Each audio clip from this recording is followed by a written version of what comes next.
নির্বাচনের আগে ডাকসুর ভিপি সাদিক কায়েম এবং জিএস-এসএম ফরহাদকে বলতে শোনা গেল, পাহাড় থেকে সমতল সবখানে দাঁড়িপাল্লা। কিন্তু নির্বাচনের পর দেখা গেল পাহাড়ে কোনো প্রভাবই ফেলতে পারেনি জামায়াত। কোনো কেন্দ্রে জামায়াত পায়নি একটি ভোটও। অন্যদিকে উত্তরবঙ্গ কিংবা যশোর, খুলনা, সাতক্ষীরা অঞ্চলে জামায়াতের বাম্পার ফলন। সিলেট, চট্টগ্রামের দিকে আবার যেন অন্ধকার। কেন এমন হলো আসলে? জামায়াতকে ভোট কেন দিল এসব অঞ্চলের মানুষ? কিংবা জামায়াতকে কেন ভোট দিল না পাহাড়ের ভোটাররা? দেশের নির্বাচনী মানচিত্রের দিকে তাকালে এবার যে চিত্রটি ফুটে উঠেছে তা এক কথায় অভূতপূর্ব এবং বিশ্লেষকদের জন্য একটি বড় ধাঁধা।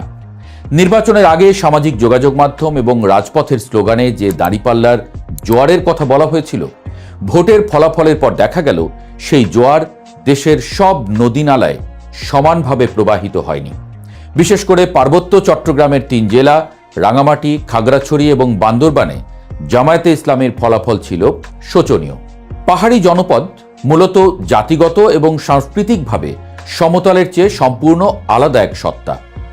সেখানে রাজনীতি আবর্তিত হয় আঞ্চলিক দলগুলোর প্রভাব, আদিবাসী অধিকার এবং ভূমির মালিকানাকে কেন্দ্র করে। জামায়াত সেখানে বরাবরই বহিরাগত বা বাঙালি সেটেলারদের প্রতিনিধিত্বকারী এবং ধর্মীয় কট্টরপন্থার প্রতীক হিসেবে বিবেচিত। পাহাড়ের মানুষ যখন ভোট কেন্দ্রে গিয়েছে, তারা সেখানে নিজস্ব জাতিসত্তার অস্তিত্ব রক্ষার প্রশ্নটিকে সবার আগে স্থান দিয়েছে। সেখানে জেএসএস বা ইউপিডিএফ এর মতো আঞ্চলিক দলগুলোর যে সাংগঠনিক ভিত্তি এবং পাহাড়ের মানুষের মনস্তত্ত্বের সাথে তাদের যে নারীর টান, তার বিপরীতে জামায়াতের ধর্মীয় এজেন্ডা বা জাতীয় রাজনীতির বুলি খুব একটা কার্যকর হয়নি। এমনকি অনেক কেন্দ্রে একটি ভোট না পাওয়ার বিষয়টি ইঙ্গিত দেয় যে জামায়াত সেখানে পোলিং এজেন্ট দেওয়ার মতো সাংগঠনিক সক্ষমতাও তৈরি করতে পারেনি, অথবা স্থানীয় প্রতিরোধের মুখে পড়েছে।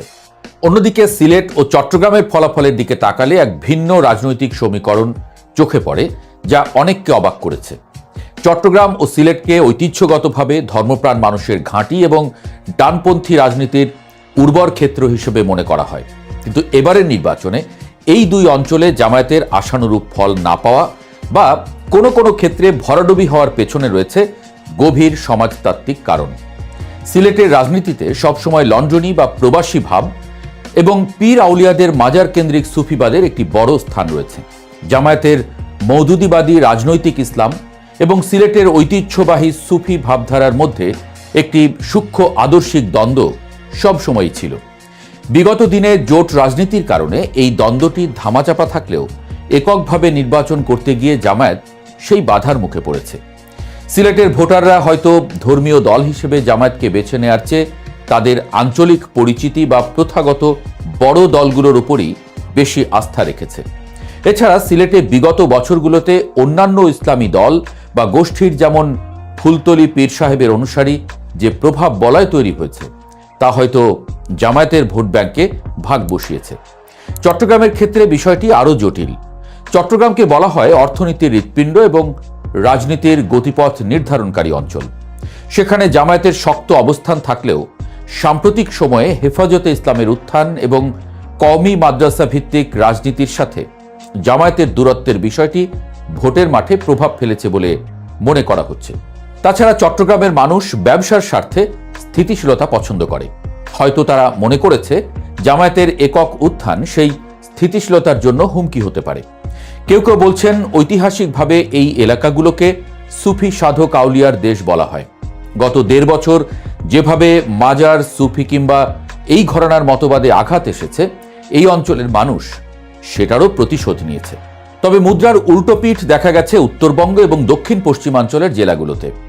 রংপুর, দিনাজপুর, বগুড়া, গাইবান্ধা থেকে শুরু করে সিরাজগঞ্জ পর্যন্ত বিস্তৃত জনপদে জামায়াত যে অভাবনীয় সাফল্য পেয়েছে তা একদিনে তৈরি হয়নি। উত্তরবঙ্গ দীর্ঘকাল ধরে অর্থনৈতিকভাবে কিছুটা পিছিয়ে থাকা অঞ্চল। সেখানে বড় দলগুলোর উন্নয়নের সুফল সবসময় প্রান্তিক পর্যায় পর্যন্ত পৌঁছায়নি। এই সুযোগটাই কাজে লাগিয়েছে জামায়াত। গত 1.5 দশকে যখন তারা প্রকাশ্যে রাজনীতি করতে পারেনি, তখন তারা এই অঞ্চলগুলোতে গোপনে তাদের সমাজসেবামূলক কাজ বা সোশ্যাল সেফটি নেট তৈরি করেছে। হাসপাতাল, অ্যাম্বুলেন্স সার্ভিস, কর্জ এ হাসানা এবং দরিদ্রদের পাশে দাঁড়ানোর মধ্য দিয়ে তারা মানুষের আস্থা অর্জন করেছে।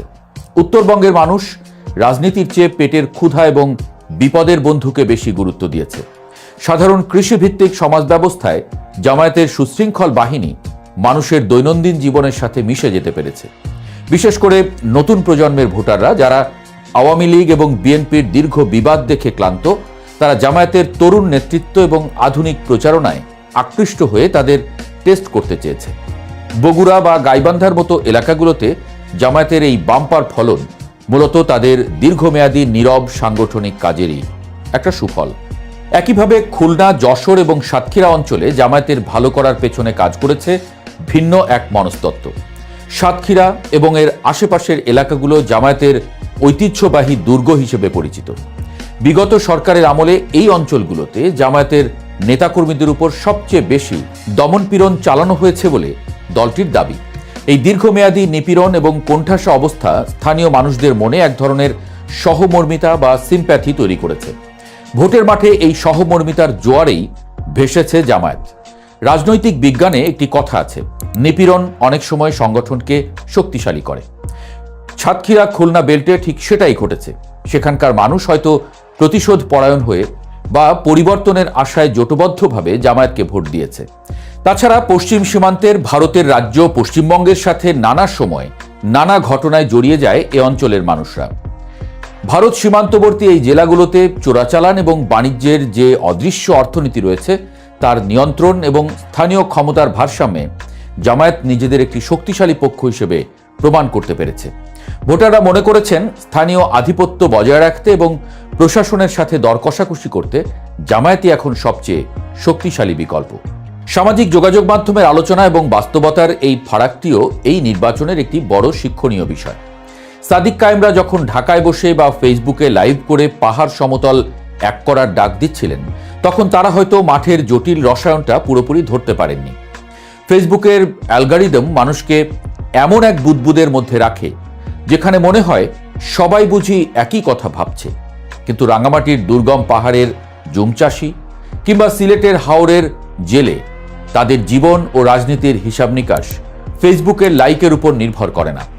জামায়াতের কেন্দ্রীয় নেতারা হয়তো ভেবেছিলেন তরুণ প্রজন্মের অনলাইন অ্যাক্টিভিজম সারা দেশে সমান প্রভাব ফেলবে, কিন্তু আদতে দেখা গেল যেখানে তাদের সাংগঠনিক ভিত্তি মজবুত ছিল সেখানেই অনলাইন প্রচারণায় কাজ হয়েছে, আর যেখানে তাদের শেকড় আলগা বা আদর্শিক বৈপরীত্য আছে সেখানে হাজারো ভাইরাল ভিডিও কোনো ভোট টানতে পারেনি। জামায়াতের এই আঞ্চলিক ফলাফলের তারতম্য তাদের ভবিষ্যৎ রাজনীতির জন্য একটি বড় বার্তা।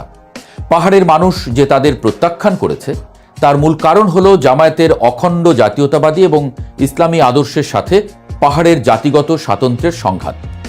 জামায়াত যদি পাহাড়ে রাজনীতি করতে চায় তবে তাদের গতানুগতিক ধর্মীয় বয়ানের বাইরে এসে আদিবাসীদের ভাষা, সংস্কৃতি ও ভূমির অধিকার নিয়ে কথা বলতে হবে। অন্যদিকে সিলেট বা চট্টগ্রামে তাদের পুনরুদ্ধার করতে হলে স্থানীয় ধর্মীয় আবেগ এবং সুফিবাদের সাথে একটি সমঝোতায় আসতে হবে, অথবা কওমি ধারার সাথে দূরত্ব কমাতে হবে। আর উত্তরবঙ্গ ও দক্ষিণাঞ্চলের বিজয় ধরে রাখাটাই হবে তাদের সবচেয়ে বড় চ্যালেঞ্জ। কারণ বিরোধী দল থেকে জনপ্রিয়তা ধরে রাখা সহজ, কিন্তু ক্ষমতায় বা দায়িত্বে থাকার পর মানুষের প্রত্যাশা পূরণ করা কঠিন। যে তরুণরা বা সাধারণ মানুষ এবার আবেগের বশবর্তী হয়ে বা পরিবর্তনের আশায় তাদের ভোট দিয়েছে, তারা যদি দেখে যে জামায়াতও পুরনো দলগুলোর মতোই আচরণ করছে বা সুশাসন দিতে ব্যর্থ হচ্ছে, তবে এই জনসমর্থন উল্টে যেতে সময় লাগবে।